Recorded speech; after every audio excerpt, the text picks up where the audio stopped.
Round up horror में आप सभी का स्वागत है। मैं ऋषि लेकर आया हूं एक ऐसी सच्ची कहानी जिसे सुनकर आपकी रोंगटे खड़े हो जाएंगे। तो चलिए कहानी शुरू करते हैं बिना किसी बात के।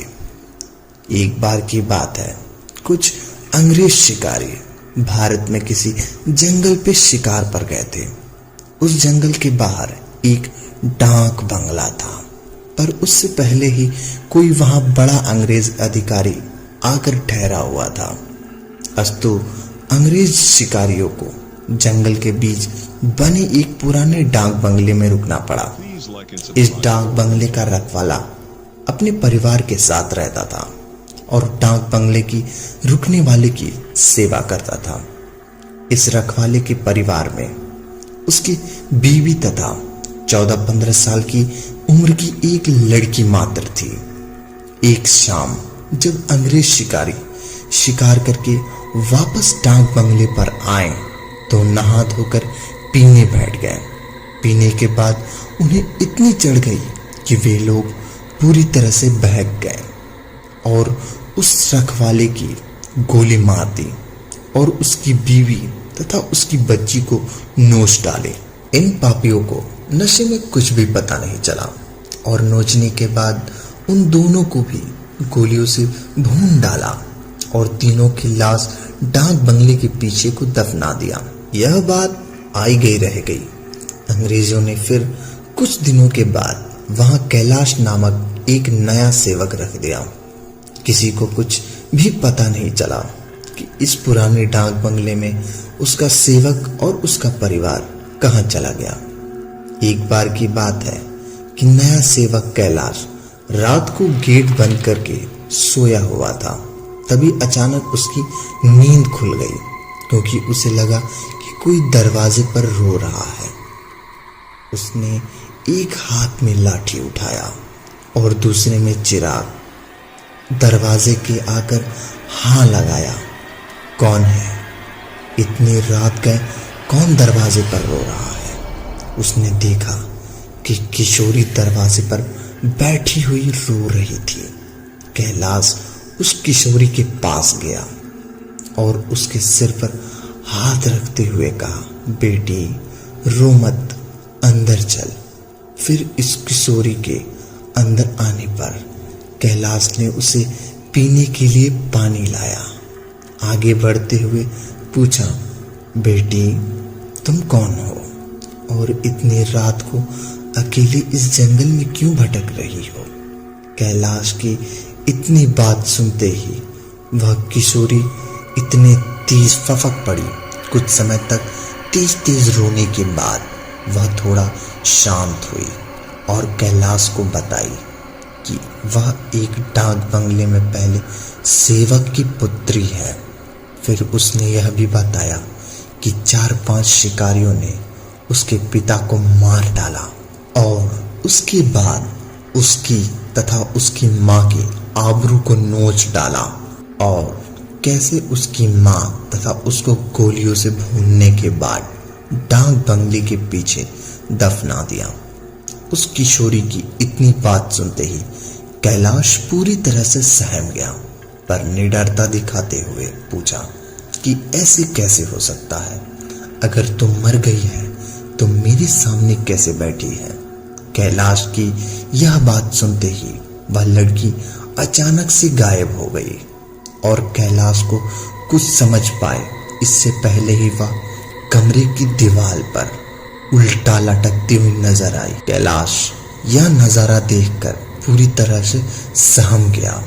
फिर अचानक वह लड़की आकर कैलाश के सामने बैठ के बोली, काका आप डरिए मत, मैं आपका कुछ बुरा नहीं करूंगी। धीरे धीरे कैलाश डर रहा है और उसे मस्तक पर आए पसीने बूंदों से गमछे से पोंछा। फिर उसी रात को वह लड़की उस जगह पर दिखाई जहां उन तीनों को दफनाया गया था। कैलाश ने कुदाल से खोदकर उन तीनों के अस्थि पंजर को निकाला। फिर कैलाश ने उस किशोरी से वादा किया कि वह अंग्रेज शिकारियों को खिलाफ कोर्ट जाएगा और किशोरी को इंसाफ दिलवा कर रहेगा। कैलाश की बात सुनकर वह किशोरी रोते हुई बोली, काका आपको कुछ नहीं करना है, बदला तो मैं लूंगी, बस आप मेरी थोड़ी मदद कर दें। फिर क्या, उस किशोरी के बताए अनुसार कैलाश ने बीमारी का बहाना बनाकर उसे डाक बंगले की नौकरी को छोड़ दी तथा किशोरी के किए हुए वादे अनुसार उस किशोरी के माता पिता की अस्थियों को जला दिया। उन दोनों के नाम को पूजा पाठ भी करवाया। उन दोनों की मुक्ति हो गई। पर लड़की कहे अनुसार कैलाश ने लड़की की अस्थि पंजर को जलाया नहीं और उसके क्रियाक्रम के लिए कोई अनुष्ठान पूजा पाठ नहीं किया, क्योंकि किशोरी ने कहा था कि अगर उसके लिए पूजा पाठ हो गई तो वह भूतनी योनि से मुक्त हो जाएगी और फिर उन दरिंदों से बदला नहीं ले पाएगी। समय बीतता गया और कोई भी नया सेवक न आने को तैयार था, क्योंकि कैलाश वहीं पर आसपास मंडराता रहता और नए आने वाले सेवकों को भूतनी भूतिया कहानी सुनाकर भगा देता। कभी कभी वह किशोरी भी अपनी भूतही कारनामे से आने वाले नए सेवकों को 9-2-11 कर देती। पर उस बंगले पर शिकारियों का आना कम हुआ। वे आते और खुद ही अपनी व्यस्तता करते, पर जो अब आता वापस नहीं जाता, क्योंकि उस डाक बंगले में ठहरने वाले हर अंग्रेज शिकारी उस लड़की का शिकार हो जाता। कभी कभी तो ऐसा होता कि वह लड़की किसी अंग्रेज शिकारी को अपने लटके झटके में फंसाकर डाक बंगले में लाती और रात को अपने असली रूप में आ जाती और डराकर उसे अंग्रेज को मार डालती और उसका खून पी जाती। यह क्रम चलता रहा और डाक बंगले में मरने वाले अंग्रेज शिकारियों की मौत रहस्य ही बनी रही। अंग्रेज अधिकारियों के लाख कोशिश करने के बावजूद हत्यारा न तो पकड़ा जाता और ना ही मरने वाले अंग्रेज शिकारियों का मौत का कारण पता चलता। धीरे धीरे यह खबर आसपास के क्षेत्रों में अंग्रेज अधिकारियों आदि में फैल गई कि पुराने डाक बंगले में ठहरने वाले हर शिकारी की रात में ही मौत हो जाती। दूसरे दिन सूरज भी नहीं देख पाता। क्या हुआ उस किशोरी के हत्यारों का? क्या वो कभी उस जंगल में आएंगे? क्या वो अपने बदला ले पाएगी या वो हमेशा भटकती रहेगी? 2-3 वर्ष और बीते और अब डाक बंगला और खंडहर हो गया, क्योंकि अब किसी में हिम्मत नहीं थी कि वहां ठहरे। आखिर किसको अपनी जान की परवाह नहीं होती।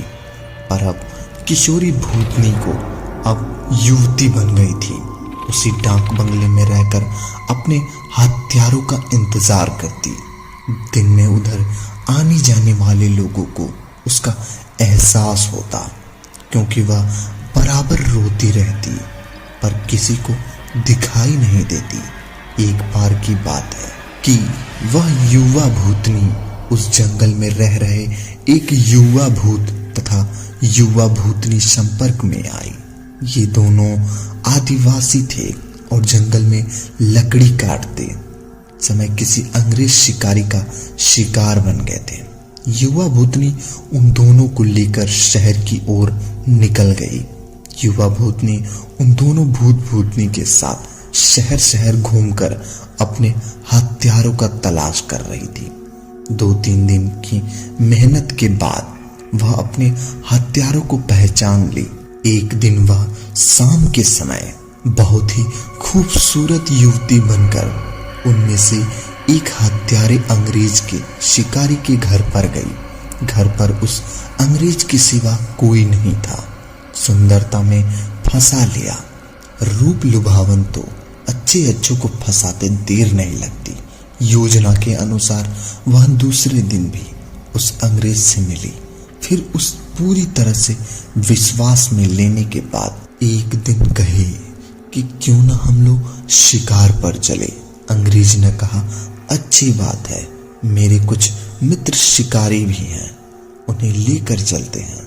फिर क्या था, उस युवती भूतनी ने उस अंग्रेज से कहा कि मेरी एक और सहेली है, फिर भी बहुत खूबसूरत है और शिकार पर जाना पसंद करेगी।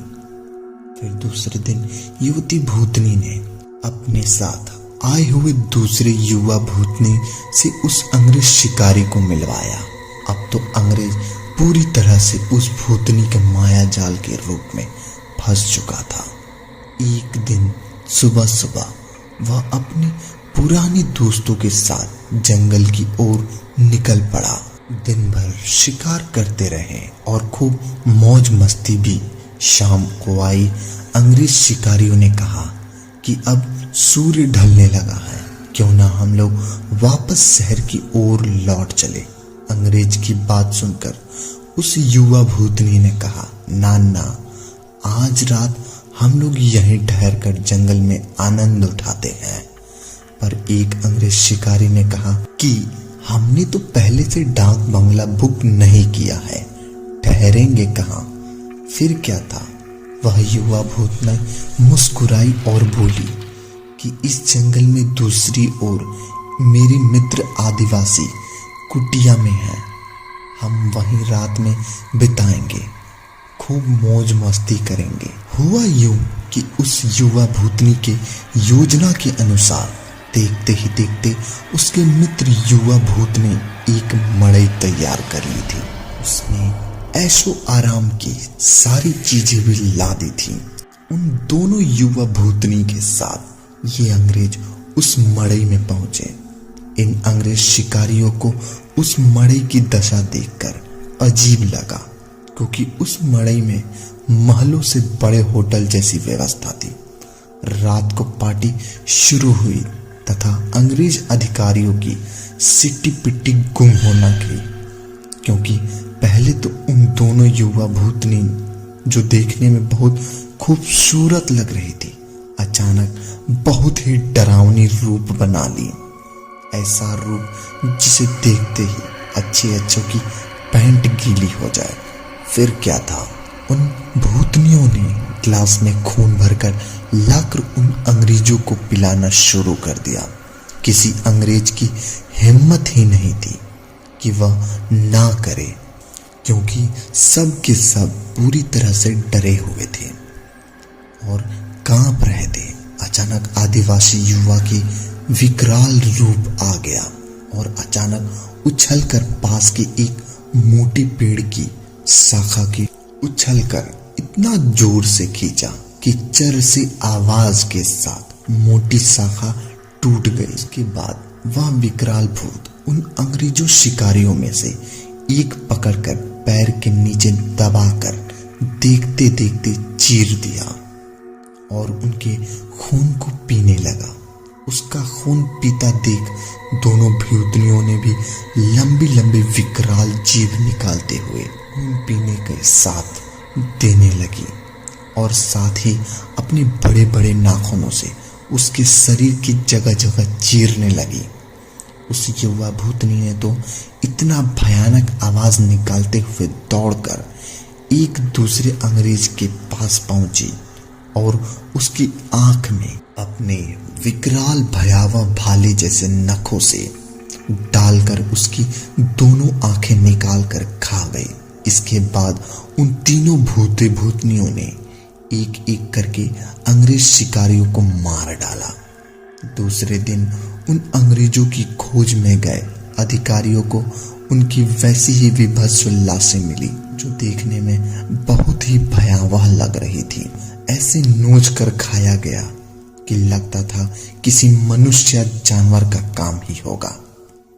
कैलाश को तो सब कुछ पता था, पर वह किसी को कुछ नहीं बताया। फिर एक दिन समय निकालकर गोपनीय रूप से कैलाश ने उस युवा भूतनी के कंकाल को भी जला दिया तथा उसकी मुक्ति को पूजा करवा दी। यह एक काल्पनिक कहानी है।